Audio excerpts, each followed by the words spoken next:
Hi everyone. सो आज हम बात करेंगे कि अगर आप मैकेनिकल सेक्टर में जाना चाहते हो और आपकी क्वालिफ़िकेशन 10th 12th या आपने इंजीनियरिंग करी है। ओके, आप बीएससी भी इसमें ऐड कर सकते हैं ना, क्योंकि वो सारी चीज़ें स्टार्टिंग में कुछ जॉब ऐसे हैं जो आप कर सकते हो अगर आपके पास ये सारी क्वालिफ़िकेशंस हैं तो। क्योंकि बहुत सारे लोगों के साथ इशू ये होता है कि 10th और 12th करके ही उन वो पढ़ाई छोड़ देते हैं। मे बी उनकी कोई फाइनेंशियल प्रॉब्लम्स हो सकती हैं या फिर बहुत सारे रीजंस हो सकते हैं। हम किसी के उस पर नहीं बात कर सकते कि किसने क्यों पढ़ाई छोड़ी, सबकी अपनी परेशानियाँ होती हैं। या फिर आपने इंजीनियरिंग करी है और जैसा कि मैंने खुद मेरी इंजीनियरिंग के बाद ये प्रॉब्लम फेस किया था, मुझे समझ नहीं आ रहा था करना क्या है, कौन से सेक्टर में जाना है, क्या है। क्योंकि जो मैकेनिकल सेक्टर है ये काफ़ी ब्रॉड सेक्टर है, काफ़ी ब्रॉड सेक्टर है। इसमें बहुत सारे अलग अलग ब्रांचेज हैं इसकी। और मैं मैकेनिकल इंजीनियर हूँ, लेकिन मैं ऑयल एंड गैस से रिलेटेड बात करूँगा ज़्यादा आपसे, क्योंकि मैं एज अ मैकेनिकल इंजीनियर मैं ऑयल एंड गैस में ही शुरू से लगा रहा हूँ। हालांकि मैं directly as a mechanical engineer नहीं लगा था। इसीलिए अब मैं आपसे बात करूँगा। बहुत सारे लाइक टॉपिक्स हैं छोटे छोटे, जो आप जानो तो आपके लिए बेहतर है। ओके।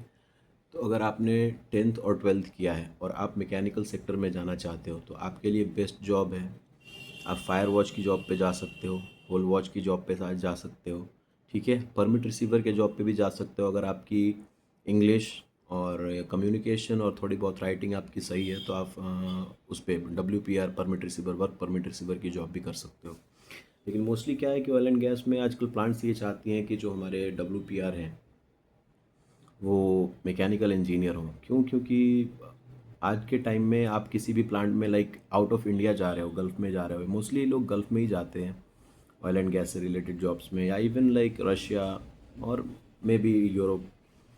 तो वहाँ पे क्या है कि अगर आपकी कम्युनिकेशन सही है तो आप एज अ परमिट रिसीवर आपका मोस्टली काम यही होगा कि आप जाके क्लाइंट से डील करो, क्लाइंट से बातें करो। आप दूसरी कंट्री में जा रहे हो, अगर आपका कम्युनिकेशन सही ना हो तो उसके लिए आपको थोड़ी इश्यूज फेस करनी पड़ती हैं। मोस्टली लोग सीख जाते हैं टाइम पे, लेकिन अगर आपके पास आपकी कम्युनिकेशन पहले से सही है तो ये आपके लिए एक प्लस पॉइंट हो सकता है, और फायर वॉच होल वॉच में क्या है, मे बी एक नेक्स्ट वीडियो में बनाऊंगा डिटेल्स में, लेकिन अभी मैं आपको जॉब की लाइक बता सकता हूँ कि क्या क्या जॉब्स हैं जो इजीली आप सेलेक्ट कर सकते हो ऑयल एंड गैस में एंट्री के लिए as a fresher, so like you can go in fire watch, hole watch, WPR। बहुत सारे स्कोप्स हैं। आप अगर आप 10th 12th कर रखा है आपने तो आप फायर वॉच में जाओ, होल वॉच में जाओ। ओके, आप इसमें लग सकते हो इजीली। थोड़ी बहुत इसके लिए आपको इंग्लिश चाहिए क्योंकि इसकी ट्रेनिंग्स होती है, उसमें घबराने वाली कोई बात नहीं। आप प्लांट में एंट्री करो, उसके लिए बहुत सारी ट्रेनिंग्स होंगी, ट्रेनिंग्स होंगी और उसका एग्ज़ाम होता है। वो उतना हार्ड टफ नहीं होता है। इसके बारे में मैं एक नेक्स्ट वीडियो बनाऊंगा फायर वॉच और होल वॉच से रिलेटेड, WPR से रिलेटेड। लेकिन मैं आपको मोस्टली जो कोर्सेज़ हैं वो बता रहा हूँ।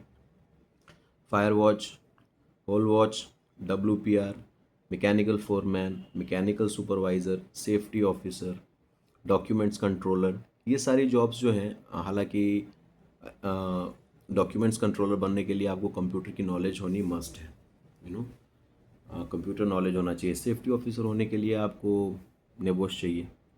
नेबोश इजीली होता नहीं है, उसके लिए एग्ज़ाम्स देने पड़ते हैं। हालांकि थोड़ी बहुत भी आप फोकस करो उस पर तो 30,000 या समथिंग लाइक दैट उस कोर्स का होता है। आप अगर आपके पास इंजीनियरिंग बैकग्राउंड है, मैं तो यही कह रहा हूँ कि अगर आप एक इंजीनियर हो और फ्रेशर हो तो आप प्लांट में जाने के पहले सबसे पहले ये सोचो कि आप किसी तरह एनी हाउ थोड़ी प्रिपरेशंस करो। वो प्रिपरेशंस करके आप as a WPR permit receiver जाओ प्लांट में। इससे फ़ायदा ये होगा कि आपको जो सेफ्टी से रिलेटेड इश्यूज होएंगे बाद में, वो नहीं होएंगे। आपको पूरा पता रहेगा कि क्या क्या सेफ्टी कंट्रोल्स होते हैं, सेफ्टी मेजर्स क्या होते हैं, how to like communicate with the client. ये सब आपके लिए इजी होएगा। ओके। और सेफ्टी ऑफिसर, वो आप सेफ्टी ऑफिसर भी मैकेनिकल इंजीनियर हैं, आप अगर आपकी डिग्री में एक नेबोश ऐड हो जाता है तो ये आपके लिए एक प्लस पॉइंट रहता है। आप प्राइमवेरा P6 कर सकते हो, जिसमें प्लानिंग में, उसके प्लानिंग में आप जा सकते हो। बहुत सारे कोर्सेज हैं।